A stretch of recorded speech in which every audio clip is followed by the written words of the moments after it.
National former UN Secretary-General Ban Ki-moon said Thursday that the conciliatory mood in inter-Korean relations created by North Korea's participation in the PyeongChang Winter Olympics might not continue after the sporting event ends. Given the circumstances, I don't think that the conciliatory mood will continue after the PyeongChang Olympics ends, Ban said during a seminar in Seoul on the PyeongChang Olympics and North Korea's nuclear and missile threats.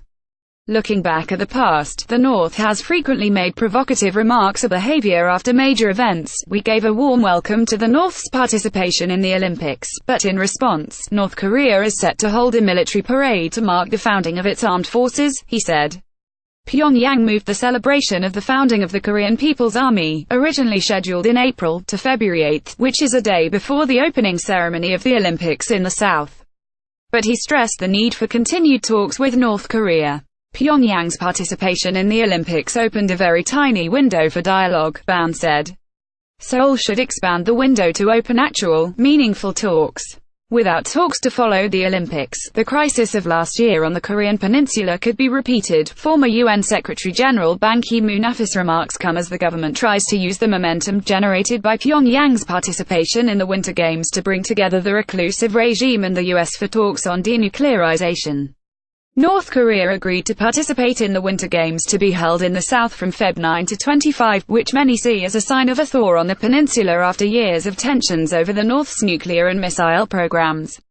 But Ban said that the goal of any talks with North Korea should ultimately be denuclearization.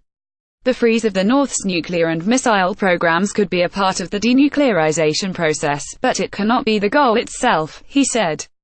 Ban warned against the North's peace overture, adding that the South should be more resolute, calm and confident in dealing with North Korea. You must be well aware that the North has often used peace gestures whenever it was stuck in a difficult situation in the past, he said. If that's the case, the North will face even stronger international sanctions than last year's, he added.